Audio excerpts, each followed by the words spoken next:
So this meeting will be recorded. If you speak Cantonese, Spanish, or Mandarin, and you prefer to participate in the meeting in the language that you use, you can join the interpretation channel. I just need to set that up.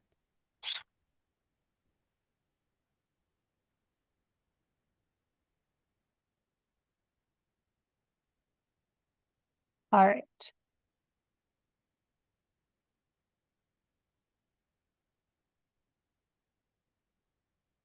So interpretation has been set up. We're recording. I'm sharing my screen. We're ready to go. Actually, we first need to introduce our interpreter. So, Terry, if you want to go first.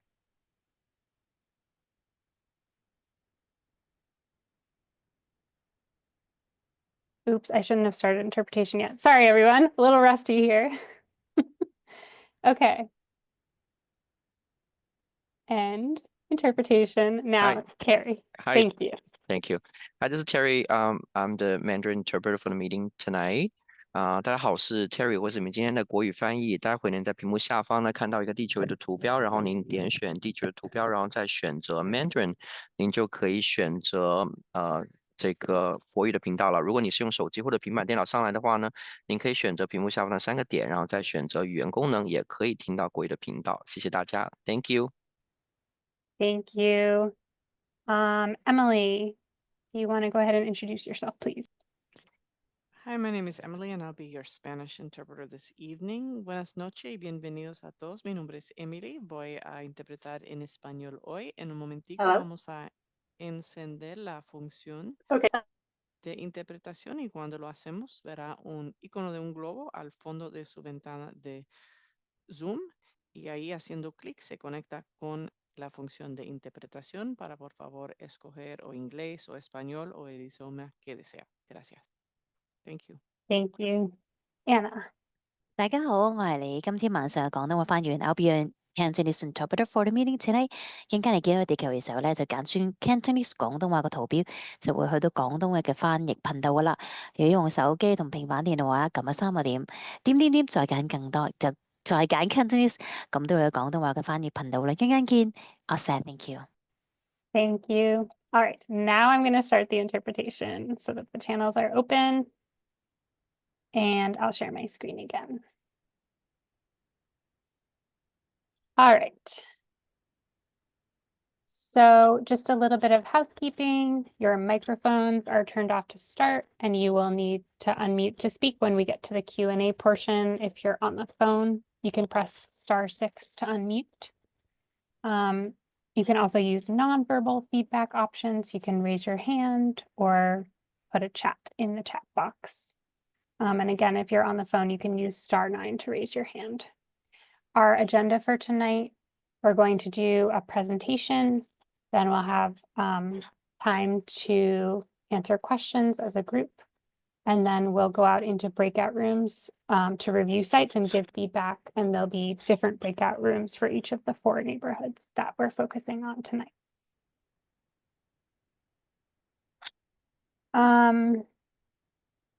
I guess before we go any further, I just want to ask, are there any elected officials in the audience tonight who want to introduce themselves or say some opening words before we start our presentation?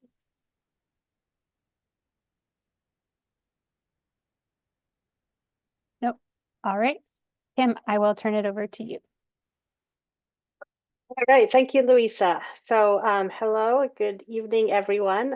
We are very happy to be hosting you all tonight for this virtual open house. So our goals for tonight are to provide a little bit of background information about our bike share system generally, but more specifically about the need for expansion and how we go about kind of thinking about what that need looks like. Then we want to share potential sites that we have identified. We have a lot of potential sites. We will not be installing stations at every single one of those sites. So we need your input to help us make decisions about what sites will be best for the respective neighborhoods.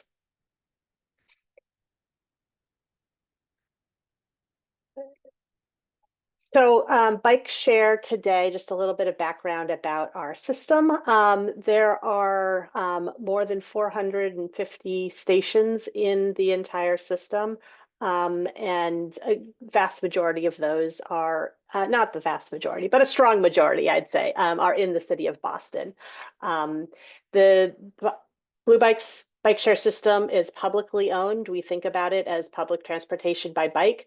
It operates in 13 municipalities, and each one of the municipalities owns the equipment. So the stations are owned by each municipality, and we own the bikes that originally came with those stations. The bikes all move around, so I can't tell you that we own all of the bikes in the city of Boston right now. We have a contract with a private company, happens to be Lyft Bikes and Scooters, as our operator, and Blue Cross Blue Shield of Massachusetts is our title sponsor. So they provide support to help make the system be what it is. And like I said, we, the municipalities, are the owners of the system.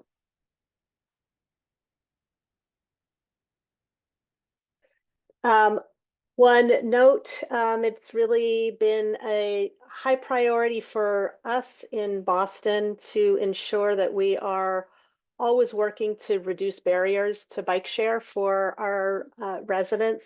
So this includes a long-time income eligible program for anybody, regardless of where they live. There's a $50 per year membership or $5 per month for people who are income eligible.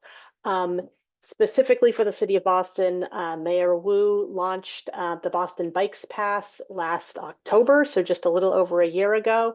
And that provides a more deeply discounted membership for any income eligible resident. It's just $5 a year for Boston income eligible residents, or $60 a year for anyone who is due to bike share but have not had an annual membership in the last 3 years.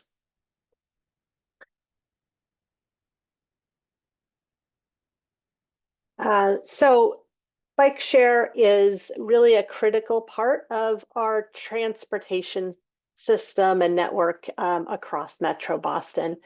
There have been 2.3 million trips on Blue Bikes just in Boston so far this year, and we're approaching 4.5 million system-wide. This is going to be about 1 million trips more than what we saw last year, so we're really seeing tremendous growth and demand for the system. Almost 15% of those trips in Boston started or ended in the neighborhoods of East Boston, Charlestown, South Boston, or the South Boston Waterfront, which are the neighborhoods that we are sharing sites with you all about tonight.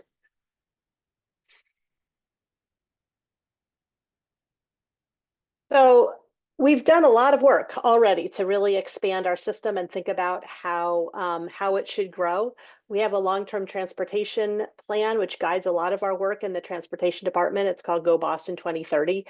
When that plan was released in 2017, it called for a goal, or established a goal of having every household in the city of Boston be within a 10-minute walk of bike share. This map on the right shows you what our bike share system looked like in Boston when this plan was released. So you can see there was a lot of the city that was yet to be reached. We were far away from that 100% goal.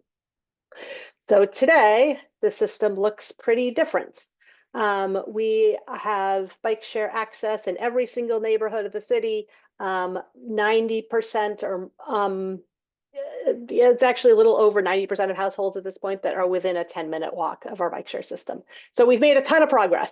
We're doing great, but turns out we've got more work to do. Over the last couple years, Mayor Wu announced in 2022 that we would be expanding our bike share system with by adding 100 new stations in Boston. This is a pretty significant expansion when you consider that, as I said before, we have about 270 stations in Boston. So this is a pretty substantial increase. So why are we doing this, you might ask? We really are looking to address kind of a couple different buckets of needs. First of all, are sort of two different categories of stations. So The first category we call or we think of as infill stations. So this is kind of filling in the gaps in between the existing service area.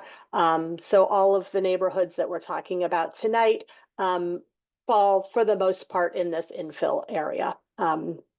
So we're looking with infill stations to really enhance the service in areas where we have really high demand. Maybe we're serving some latent demand, so we know that there's people who are just not able to use the system because it's not reliable in their neighborhoods right now. And then we're looking to fill in a lot of those gaps, as I said, and make it so that bike share is a closer walk to anyone, regardless of where you are in the city.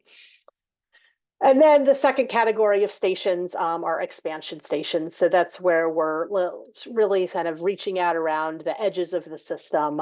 Maybe there's a little of that going on in East Boston among the neighborhoods we're talking about tonight. But mostly that's in neighborhoods like Hyde Park, West Roxbury, the sort of more southern neighborhoods where we really have a lot more work to go to get to that much closer to that 100%. So to really kind of dive in and figure out how do we distribute these 100 stations, it's a big task, and luckily we have a lot of data available to us, and we've worked together with our analytics team to really take a kind of deep dive on our bike share system and understand how is it meeting our needs and how is it not? And so then how can we best distribute these 100 stations? So one of the things that we looked at is population density. We know that where there are more people living, that there's going to be higher trips that are taken or higher demand for trips on bike share. So this just gives you a little snapshot of the population density in these three neighborhoods. Excuse me. We also looked at job density. So again, where we've got places where people want to go, so as employment centers, those really become drivers for our bike share system.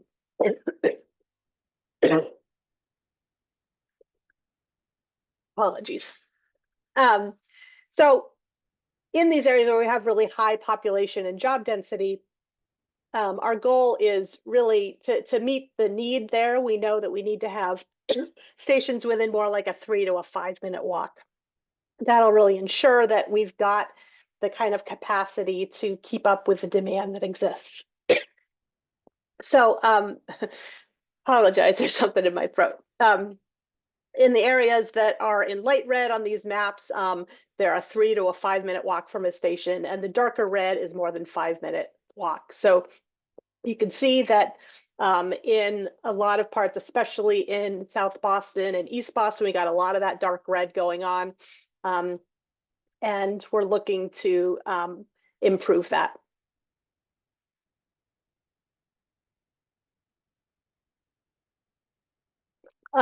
If we were to install all of the stations that we have potential sites for, this is how the maps in those neighborhoods would change. As I said at the beginning, we do not intend to install all of these stations, but this again is another tool available to us so we can kind of see what's the impact of this towards this goal of making bike share more convenient for more of our residents. So thank you, Louisa, for toggling between those maps. Another metric for us is something that we call lost trips. So we have, as I said, so much data available to us, literally every trip that's ever been taken on bike share, which is millions and millions of trips. At this point, we have every single data point. So we really can start to see the patterns of usage at stations, when trips tend to happen, when they tend to arrive, when they tend to leave. We also have data on when a station looks like this, when it's completely empty or completely full of bikes. Both of those situations are not great. If you're a user of bike share, you know why. So if the station is completely full and you arrive at the station with a bike, it's really frustrating because now you're stuck with this bike and you've got to go to the next closest station. If it's empty, we know that there's lots of people who are losing trips. They would be, if I come out of City Hall at 6 o'clock and walk to the station right across the street, chances are this is what it's going to look like. So we were able to combine these two sets of data, the time when stations are empty or full, and then the general trip patterns to be able to come up with some metrics around how many trips we're losing. It's kind of a metric of the pain points in our system. Where is the system really underperforming or under capacity relative to the demand that exists? So in some parts of, so then we applied this concept of lost trips across the whole city. Definitely see that in neighborhoods in downtown, Back Bay, but even in some more residential neighborhoods like Charlestown and like South Boston, we're definitely losing a lot of trips, and there are some very clear pain points here. All right. So I'm going to pass it along to Louisa now. Thank you, Kim. And also, I was so flustered in the beginning of this meeting. I did not introduce myself. So I want to say hello. My name is Louisa. I use she, her pronouns, and I'm a planner in the Streets Cabinet working on bike share and bike parking. So we are doing this 100 station expansion in phases. We actually started this work in the fall of 2023 with the red line shutdown. We did some rapid response to get 8 new stations down to support alternative transportation modes during the red line shutdown. Phase 2, which we're in now, we are aiming to add 42 new stations, and installation for kind of sites that we already did community engagement for has already started downtown and in the South End. And then starting in 2025, we'll make our way to the rest of the city. So those are the areas in green and purple and yellow on this map. So as mentioned, we've already kind of wrapped up community engagement and started installation for half of this phase. So that's sites downtown and in the South End. And right now we're doing community engagement for phase 2B, which is East Boston, Charlestown, South Boston, and the waterfront. And community engagement will wrap up at the end of November. And then we'll start installation as soon as we can get permits secured in December and January. So we'll be installing 6 to 8 new stations in Charlestown, 2 to 5 in East Boston, and 7 to 14 in South Boston and the waterfront. So what have we been doing for community engagement in this phase? This is our 4th and final open house. We had one at BCYF Paris Street and one at BCYF Charlestown. And then just last Thursday, we were in South Boston at the Tynan. And then tonight we're meeting virtually. Starting in early October, we published surveys online. These list all the potential sites and allow people to give comments, and those will be open through the end of November. And then we posted these signs at all of the potential locations, letting people know we're considering putting a Bluebike station here. Here's a link to the survey. Here's where you can find out more about the open houses. So what's next for us? Kind of as community engagement wraps up, we're considering all the comments that we're getting from open houses, from the survey. We get a lot of people who email us with thoughts. And then we'll use those comments to help narrow down our list of sites of which ones we'll prioritize for installation. And then, we also need to take into account certain considerations around the site, particularly when they're not on City of Boston property. We have to get license agreements and things like that and permits signed. So we wanted to share a little bit about what makes a good site for bike share. So good locations are visible. They're not tucked away in quiet residential areas. They're kind of front and center. They need to be clear of utilities. So the station base plates cannot be placed over manholes or handholds, but actually the bike part of, the back of the bikes can go over manholes because those can be easily moved. Stations need to be easy to service by the Bluebikes van. That's for rebalancing bikes, but also for repairing the station. Stations need to leave room for pedestrians. There needs to be enough space on the sidewalks for people to get by. Stations need to be sunny. We ideally have at least 4 hours of direct sunlight a day so that the solar panels can charge. And also stations need to be where people want to go. So we can put Bluebike stations off street, on sidewalks, on plazas, in parks. And depending on what's going on in the street on the curb, if there's parking there, we'll need to move the station at least 1.5 feet out so that people can get out of their cars and open their doors and stuff like that. And then we also need to make sure that for every station on a sidewalk, that there's enough space for people walking to get by. So that's at minimum 5 feet, but generally we're always looking at 6 feet at least, and in really busy areas, even more than that. Stations can also be in the street, in the parking lane. So they can you can have the bikes dock out towards the sidewalk or into the street, and we make that decision based on kind of how the street is used, what's going on. Is it a vehicle travel lane? Is it a turn lane? Is it a bus lane? How busy is the street? Are there utilities in the street? Things like that. And for a 15 dock station, that takes up about 2 vehicle parking spaces. Stations can be on public or on private land. Sometimes it's really hard to tell, as you can see in these photos. And so a lot of our work is kind of tracking down who owns what and do we have permission to put the stations on the private land. We also partner with other public agencies, especially at the state level. So MBTA, Massport, DCR, have good relationships with all of them. And we have to kind of work out a legal agreement with them in order to host the station. So that's it for our presentation. We're going to kind of pivot to questions and answers now.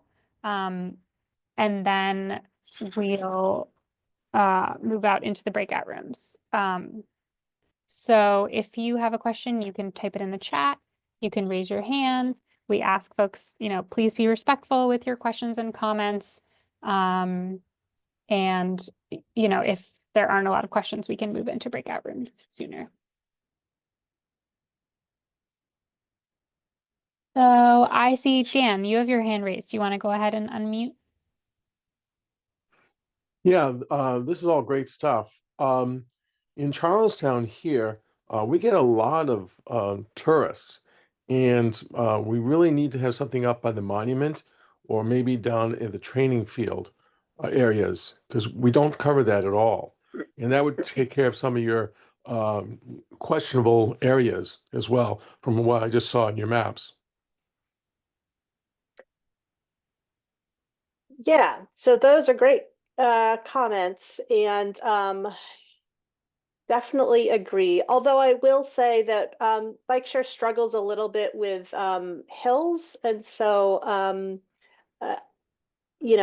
that's a little bit of an issue in some parts of Charlestown. It's not impossible, but we do find that there's stations people don't tend to like to ride the bikes up hills. But if you move into the Charlestown breakout group, then you can see the sites that we are proposing there and give specific feedback. We also can take additional ideas as well. Yeah, the other plot I was thinking was also over by the pool. We now have a new pool on I can't even talk tonight, on Bunker Hill Street. And it would be nice to have a station down that way too. So it's right along a tangent that is not that bad for a bicyclist. going up Bunker Hill and then down on Warren Street area. Those are fairly shallow, but I can understand, trying to go up School Street or Yeah. Those streets. Yes, those are steep. Absolutely. But I Yeah. think there's, it's, we have a huge population in the hill and we're not getting any benefit out of this, which is sad as well. Yeah. Yeah, I hear you. We have kind of an analogous situation in East Boston. Eagle Hill is the densest part of the neighborhood in East Boston, and it's the area that we've got the poorest coverage on, really, aside from sort of the outer edges of the neighborhood. Okay, well, thank you very much. Yeah. It'll be good to see what we have. Yeah. So when we finish up general questions and answers, just in case it wasn't clear, we'll have 4 breakout groups, and each one is assigned to a specific neighborhood. So there will be a Charlestown neighborhood, and then the person facilitating that will run through the sites that we've identified. So you can then see those and give specific comments about those. Okay, great, thanks. Stan. And I want to answer Benjamin's question in the chat. Are all these new potential stations going to be considered permanent locations? Seasonal stations seem to be a problem sometimes, for example, on the northwest corner of East Boston area in the winter. So all of the off-street stations that we've proposed would be year-round. We do have some on-street stations proposed, and those generally need to be removed in the winter right around this time of year until March or April. That being said, we are working with our Public Works Department operations team to pilot more and more on-street stations left out in the winter. So either we can move them slightly so that it works better for snow clearance, or on certain streets that generally are quieter and wider, it does work to leave them out year round. So we've made a lot of progress in the last few years. We're up to 12 stations this winter that are on street that will remain out year round. But we haven't actually evaluated the ones in this phase for that potential. So it's definitely a consideration, is that some of these on-street stations will be seasonal.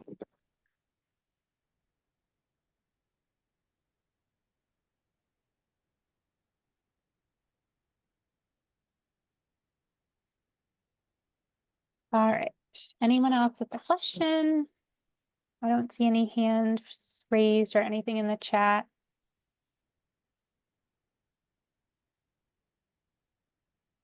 Cool. Well, I think then we can go into our breakout rooms. So there will be 4 rooms, 1 for each neighborhood, and every 15 minutes, Dan is going to send a broadcast out prompting people if they would like to switch to a new room to review the sites in those in that neighborhood, that they can do so. So there'll be time to go through all 4 neighborhoods if you'd like to.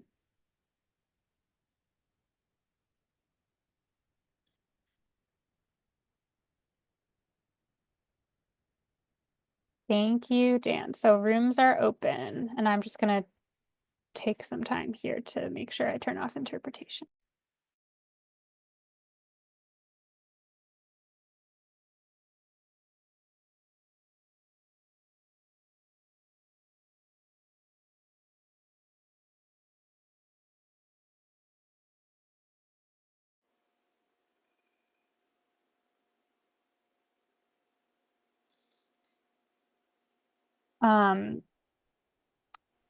I forgot to say this, but if anyone does need interpretation, please stay in the main room. Pero por supuesto, si alguien... 如果大家需要 Sorry, 翻 Jordan. 译， Sorry, I turned it off. Okay. Okay, interpretation channels are back on. I'm gonna scoot to my room now after I turn off interpretation again. Okay, interpretation is off, and let me know if there are any issues.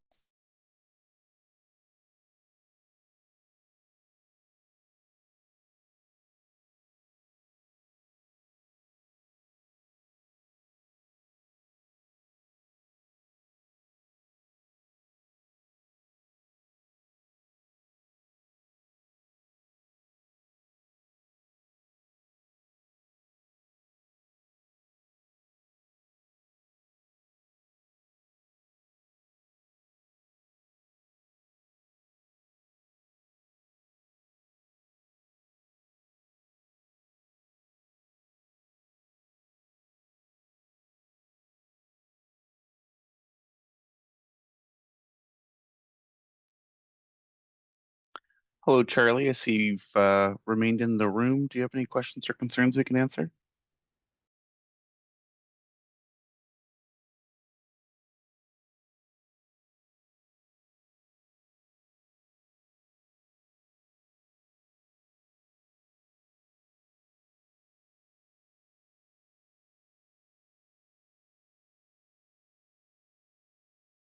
Hi, Daniel. Sorry, just doing dinner with our kids at the same time here. Apologies.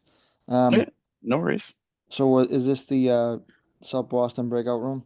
This is not. I can put you in that room now if you'd like. Okay, thank you. Moving you to South Boston room now. Thank you.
Good evening, Luann. How are you today?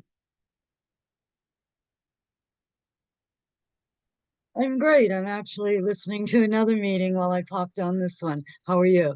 Very well, thank you. So we're currently in breakout rooms for each different of the different neighborhoods. We have rooms for South Boston, the Waterfront, Charlestown, and East Boston. Would you like to join any of those rooms? I would like to go into 02127, please.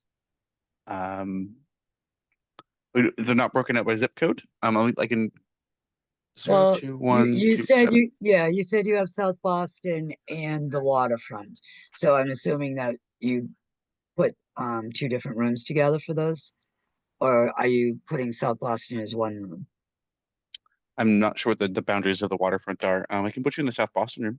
Yeah, it's all South Boston. The waterfront is in fact South Boston. But yeah, 02127, that's where we went up at the time in school. Okay, great. Awesome, thank you. Of course. Have a great evening. You too.